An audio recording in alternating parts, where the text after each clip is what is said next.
Hi all, അസ്സലാമു അലൈക്കും. Welcome to JM triplets. ഇപ്പോൾ ഞാൻ വന്നിട്ടുള്ളത് വെറൈറ്റി ആയിട്ടുള്ളൊരു സ്നാക്കിൻ്റെ റെസിപ്പി ആയിട്ടാണ് കേട്ടോ.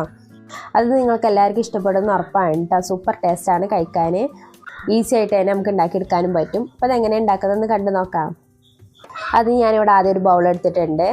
ഈ സ്നാക്ക് ഉണ്ടാക്കിയെടുക്കാൻ ഏറ്റവും മെയിൻ കാര്യം എന്ന് പറയുന്നത് ഗോതമ്പ് പൊടിയാണ് കേട്ടോ. ഞാനിവിടെ 1 കപ്പ് ഗോതമ്പ് പൊടിയാണ് എടുത്തിട്ടുള്ളത്. ഇനി അതിലേക്ക് ആവശ്യത്തിനുള്ള ഉപ്പ് ചേർത്ത് കൊടുത്തിട്ടുണ്ട്. ഞാനിവിടെ ഒരു 1/2 ടേബിൾ സ്പൂണ് ഉപ്പാണ് ചേർത്ത് കൊടുത്തിട്ടുള്ളത് കേട്ടോ. അതിനുശേഷം 2 ടേബിൾ സ്പൂണ് വെളിച്ചെണ്ണയും കൂടി ഒഴിച്ച് കൊടുത്തിട്ടുണ്ട്. നല്ലോണം മിക്സ് ചെയ്ത് കൊടുക്കാം. ഇതിലേക്ക് കുറേശ്ശെ ആയിക്കാണ്ട് വെള്ളം ഒഴിച്ച് കൊടുക്കാം കേട്ടോ. എന്നിട്ട് നമ്മൾ ചപ്പാത്തി മാവിൻ്റെ ആ ഒരു രീതിയിൽ വേണം ഇതൊന്ന് കുഴച്ചെടുക്കാൻ. നല്ല സോഫ്റ്റ് ആയിട്ട് വേണ്ടിട്ട് ഇതൊന്ന് കുഴച്ചെടുക്കാൻ. അപ്പോൾ ഈ രീതിയിൽ നല്ലോണം ഒന്ന് കുഴച്ചെടുക്കുന്നുണ്ട്. ഒരുപാട് വെള്ളം ചേർക്കേണ്ട, കുറച്ച് ഈച്ച ഒഴിച്ചാൽ മതി കേട്ടോ. ഇതാണ് ഈ രീതിയിൽ നല്ലോണം ഒന്ന് സോഫ്റ്റായി വന്നിട്ടുണ്ട് കേട്ടോ. ഇനി ഞാനിത് 2 ബോളായിക്കാണ്ട് ഒന്ന് മാറ്റിയെടുക്കുന്നുണ്ട്. നമ്മൾ സാധാരണ ചപ്പാത്തിയൊക്കെ ഒന്ന് പരത്തിയെടുക്കുന്ന പോലെ തന്നെ കുറച്ച് ഗോതമ്പ് പൊടി ഒന്ന് ആക്കിയതിന് ശേഷം ഒന്ന് പരത്തിയെടുക്കുക കേട്ടോ. ഒരുപാട് കനത്തിൽ പരത്തിയെടുക്കണ്ട കേട്ടോ. ഇതുപോലെ തിന്നിൽ വേണം കേട്ടോ പരത്തിയെടുക്കാൻ. അപ്പോൾ അതാണ് ഈ രീതിയിലൊന്ന് പരത്തിയെടുത്തിട്ടുണ്ട്. ഇനി ഇതിൻ്റെ സൈഡ് ഭാഗമൊക്കെ ഒന്ന് കട്ട് ചെയ്ത് മാറ്റാം. അതിൽ ആ ബാക്കി വരുന്ന ആ ഭാഗം നമുക്ക് അടുത്തതായിക്കാണ്ട് ഉണ്ടാക്കിയെടുക്കുമ്പോൾ ഉപയോഗിക്കാം കേട്ടോ. അപ്പോൾ ഞാനതോടെ മാറ്റി വെച്ചിട്ടുണ്ട്. ഇനി ഇതുപോലെ നല്ലോണം ഷേപ്പ് ചെയ്തെടുത്തിട്ടുണ്ട്. ഇനി ബാക്കിയുള്ള ഭാഗം ചെറിയ പീസസ് ആയിക്കാണ്ട് ഒന്ന് കട്ട് ചെയ്തെടുക്കാം കേട്ടോ. ഞാനിത് ഈ രീതിയിലാട്ടോ ഷേപ്പ് ചെയ്തെടുക്കുന്നത്. ഒരു സ്ക്വയർ ഷേപ്പിലൊന്ന് കട്ട് ചെയ്തതിന് ശേഷം അതിൻ്റെ 2 അറ്റം ഉണ്ടല്ലോ, 2 കോർണറും കൂടി വെച്ചേക്കാണ്ട് ഈ ഒരു രീതിയിലൊന്ന് മടക്കി വെച്ചിട്ടുണ്ട്. ഞാൻ ബാക്കിയുള്ള മറ്റേ 2 കോർണറും ഇതുപോലെ ഒന്ന് ജോയിൻ ചെയ്ത് കൊടുക്കട്ടോ. അപ്പോൾ ഇതാക്കണം ഈ രീതിയിലായിരിക്കും കേട്ടോ വരുന്നത്. ഈ ഒരു ഷേപ്പ് നമുക്ക് വളരെ പെട്ടെന്ന് തന്നെ ഉണ്ടാക്കിയെടുക്കാൻ പറ്റും കേട്ടോ. ഇനി ബാക്കിയുള്ളതും കൂടി ഈ ഒരു ഷേപ്പിൽ തന്നെ ഉണ്ടാക്കിയെടുക്കാം.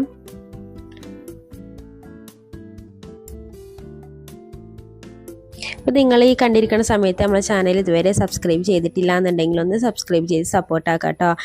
വീഡിയോ ഒക്കെ ഇഷ്ടമാകുകയാണെന്നുണ്ടെങ്കിൽ ഒന്ന് ഫ്രണ്ട്സിനും റിലേറ്റീവ്സിനും ഒക്കെ നമ്മുടെ ചാനലൊന്ന് ഷെയർ ചെയ്തും കൂടി കൊടുക്കാം കേട്ടോ. അപ്പോൾ അതുകൊണ്ട് എല്ലാതും ഞാൻ ഈ രീതിയിലൊന്ന് ആക്കി വെച്ചിട്ടുണ്ട്. ഇനി നമുക്കിതൊന്ന് നല്ലോണം ഒന്ന് വേവിച്ചെടുക്കണം. അത് ഞാനിവിടെ ഒരു കടായി എടുത്തിട്ടുണ്ട്. ആ കടായിലേക്ക് വെള്ളം ഒഴിച്ച് കൊടുത്തിട്ടുണ്ട് കേട്ടോ. ആ വെള്ളം നല്ലോണം തിളച്ച് വന്നതിന് ശേഷം ഈ ഒരു സ്നാക്ക് ഇതിലേക്ക് ഇട്ടതിന് ശേഷം നല്ലോണം ഒന്ന് വേവിച്ചെടുക്കണം. ഇപ്പോൾ തൊട്ട് വെള്ളം നല്ലോണം തിളച്ച് വന്നിട്ടുണ്ട്. ഇനി ഓരോന്നായിട്ട് ഇതിലേക്ക് ഇട്ട് കൊടുക്കാം. ഇട്ട് കൊടുക്കുന്ന സമയത്ത് കണ്ടില്ല താഴേക്കായിരിക്കും കേട്ടോ വരിക. നല്ലോണം വെന്തതിന് ശേഷം ഇത് മുകളിലേക്ക് പൊന്തി വരും.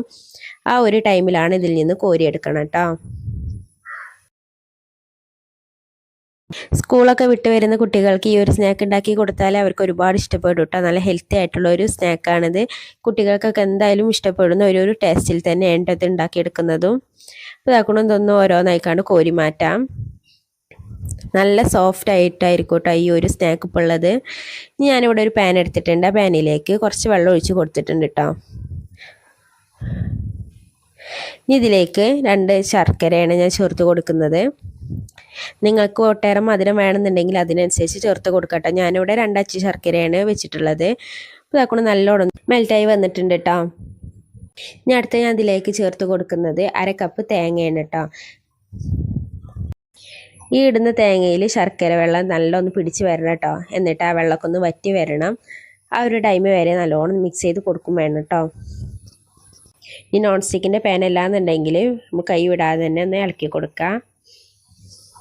ഇതിലേക്ക് ഞാൻ നല്ല ഫ്ലേവറിന് വേണ്ടി നല്ല ടേസ്റ്റിനൊക്കെ വേണ്ടിയിട്ട് ഒരു നുള്ളി ഏലക്കായ്പ്പൊടിയും കൂടി ചേർത്ത് കൊടുക്കുന്നുണ്ട് കേട്ടോ. നിങ്ങൾക്ക് ഇതിൻ്റെ ഫ്ലേവർ ഇഷ്ടമല്ല എന്നുണ്ടെങ്കിൽ ചുക്കും പൊടി ഉണ്ടെന്നുണ്ടെങ്കിൽ ആ ചുക്കിൻ്റെ പൊടി ഇട്ട് കൊടുത്താലും മതി. ഇനി ഇതൊന്നും ഇല്ലയെന്നുണ്ടെങ്കിലും കുഴപ്പമൊന്നുമില്ല കേട്ടോ.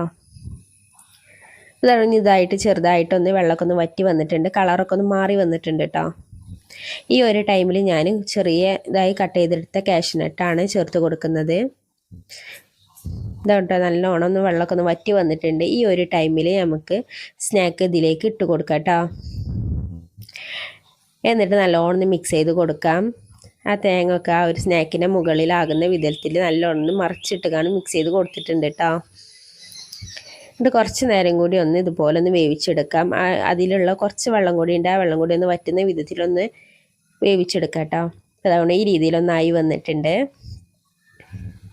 ഈ ടൈമിൽ നിങ്ങളെ കയ്യിൽ കറുത്ത എള്ളോ അല്ലെങ്കിൽ വെളുത്ത എള്ളോ ഉണ്ട് എന്നുണ്ടെങ്കിൽ ചേർത്ത് കൊടുക്കാം കേട്ടോ. ഇതാകണോ ഇനി ഒരു പാത്രത്തിലേക്ക് മാറ്റി കൊടുക്കാം. ഇനി ഞാനിവിടെ ഒരു പാത്രത്തിലേക്ക് മാറ്റി കൊടുത്തിട്ടുണ്ട് കേട്ടോ. ഞാൻ അതിൻ്റെ മുകളിൽ ജസ്റ്റ് ഭംഗിക്ക് വേണ്ടിയിട്ട് മാത്രം കാഷ്യൂനട്ട് ചെറുതായിട്ട് കട്ട് ചെയ്തും കൂടി ചേർത്ത് കൊടുക്കുന്നുണ്ട്. അപ്പോൾ ഇന്നത്തെ വീഡിയോ ഇത്ര ഉള്ളൂ കേട്ടോ. എല്ലാവർക്കും ഇഷ്ടമായെന്ന് വിചാരിക്കുന്നു. ഇഷ്ടമായിക്കണമെന്നുണ്ടെങ്കിൽ ഒന്ന് ലൈക്ക് ചെയ്ത് സപ്പോർട്ടാക്കാം. നാളെ ഇൻഷാ അല്ലാഹ് മറ്റൊരു വീഡിയോ ആയിട്ട് വരാം. ബൈ. അസ്സലാമു അലൈക്കും.